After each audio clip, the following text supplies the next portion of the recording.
Nah, sumber keburukan itu yang menjadi lawan dari baik itu ada dua. Jadi kalau ada orang yang tidak baik, anak yang kurang baik, ayah yang kurang baik, ibu yang kurang baik, itu artinya ada satu dari dua ini yang melekat pada dirinya. Satu disebut dengan fahsya. Keburukan yang bersumber dari syahwat. Maaf, kata-kata kotor, jorok, zina, LGBT, pornografi, porno aksi, dan semisalnya. Itu fahsya.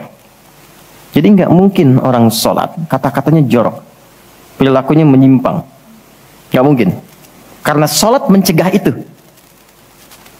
Atau mungkar, maaf, keburukan yang bersumber dari nafsu perut dan akal. Mencuri, korupsi, mencela, berdusta, membunuh, merampok, menyakiti, dan semisalnya. Itu mungkar. Makanya ketika seseorang berbuat itu, hatinya mengingkari. Itu disebut mungkar. Hatinya mengingkari. Maka orang sholat, pasti bila sholatnya benar, karena dia tersambung dengan Allah, fahsya dan mungkarnya tertekan. Yang muncul jiwa baiknya, jiwa takwanya.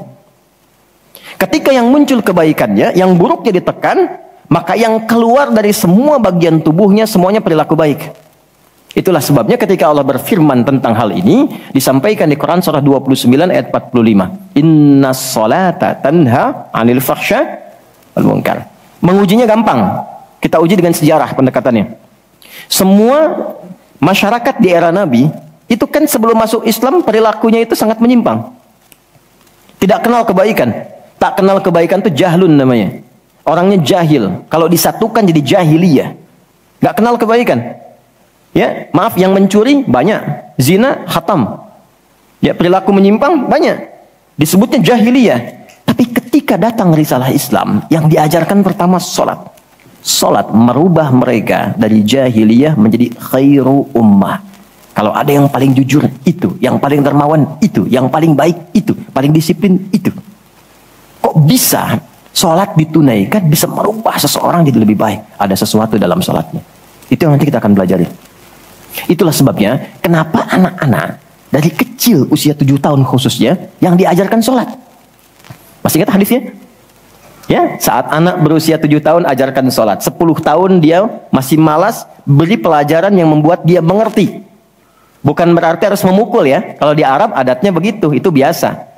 Doroba itu memberi pelajaran maksudnya. Kurangi uang jajannya, berikan pelajaran yang baik kepada dia supaya mengerti kenapa mesti sholat. Kenapa dari usia 7 tahun? Supaya anak itu tumbuh jadi baik. Itu maksudnya. Cuma anak sekarang advance. Gen Z yang sekarang itu sebelum sholatnya sempurna, TK sudah manasik ya. Nggak apa-apa sih, cuma ini maksimal dulu yang kedua ya. Oke, 4, saya cepat karena waktu kita terbatas. 4. Sholat bila dikabulkan, bila dilakukan dengan benar. Saya ulangi, sholat bila dilakukan dengan benar, sesuai isyarat petunjuk Al-Quran dan contoh yang disampaikan Nabi, maka bisa mempercepat terkabulnya doa. Oke? Mempercepat terkabulnya doa. Itulah kenapa secara bahasa sholat disebut doa. Kalau benar mengoneksikan diri kita dengan Allah sang pengabul doa, koneksinya cepat, sinyalnya kuat, itu nggak ada sekat, menggoncang arus, langsung dikabulkan.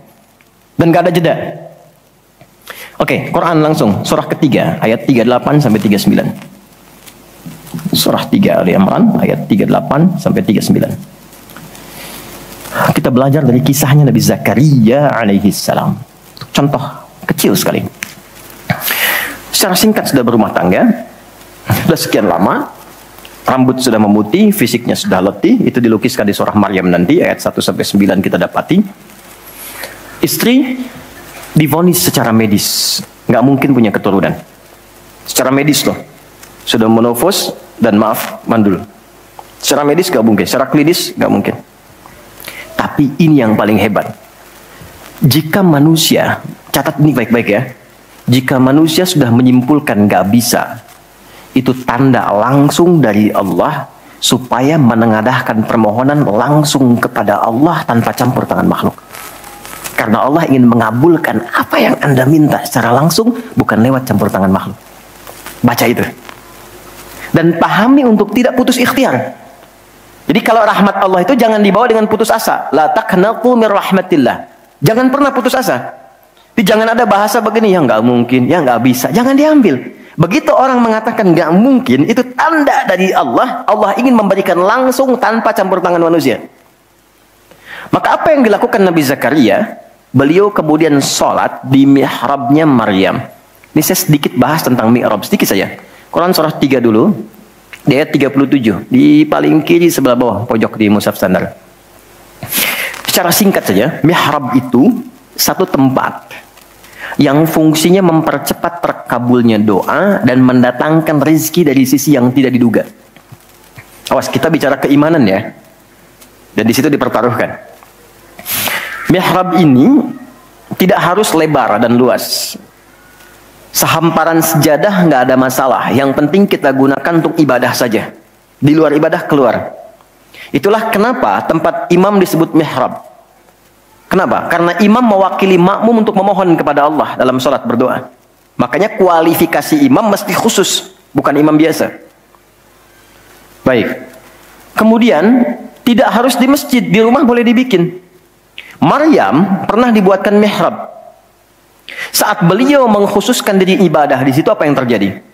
Fataqabbalaha rabbuha biqabulin hasanin wa ambataha nabatan hasanan wa kaffalaha Zakaria. Kullama dakhala 'alayha Zakaria al-mihrab wajada 'indaha rizqa. Qala ya Maryam anna laki hadha? Qalat huwa min 'indillah. Innallaha yarzuqu man yasha' bighairi hisab. Ini poinnya. Setiap Nabi Zakaria mengantarkan kebutuhan Maryam, pakaiannya, makanannya, kebutuhannya, itu sudah ada. Dan ingat, status Nabi Zakaria itu nabi loh. Beliau tahu itu pasti dari Allah. Tapi ingin dikonfirmasi apakah pendidikan beliau selama ini sudah meresap pada jiwanya atau belum. Ditanya, Maryam dari mana semua ini? Maka beliau jawab, Maryam jawab, huwa min indillah. Paman, ini semua dari Allah. Baik ya? Allah memberikan apapun yang ia kehendaki tanpa batas pada siapa yang diingini.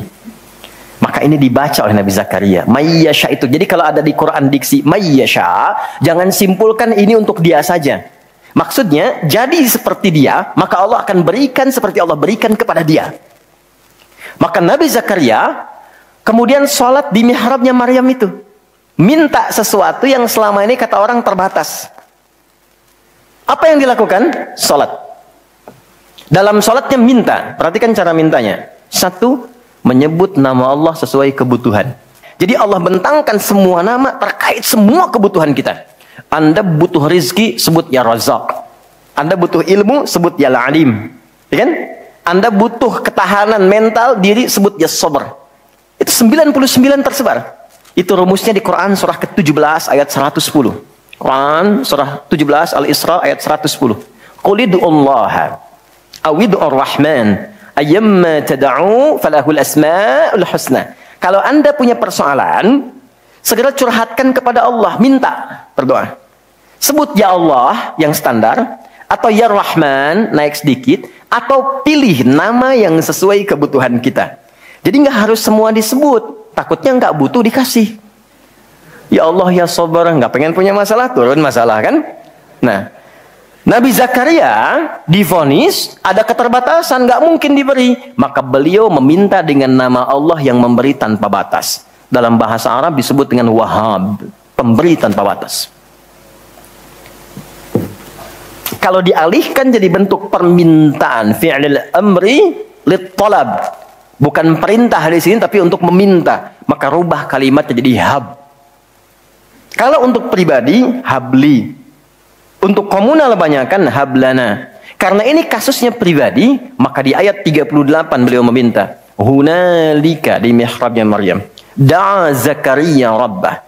Berdoalah Nabi Zakaria kepada Allah Rabbnya. Perhatikan, qala rabbi habli min ladunka dzurriyyatan thayyibah innaka sami'ud du'a. Ini fikih doa yang penting dipelajari. Ya Allah, ini kalau terjemah bebasnya begini. Mereka mengatakan, aku nggak mungkin punya keturunan. Maka aku memohon darimu saja yang tidak punya batas dalam pemberian. Mereka katakan, aku nggak mungkin. Aku memohon kepadamu yang tidak punya batas dalam pemberian. Innaka sami'ud du'a, sungguh engkau pasti mendengar doaku. Kalau kepada yang maha mendengar tidak terkabul juga, kepada siapa lagi aku mesti memohon?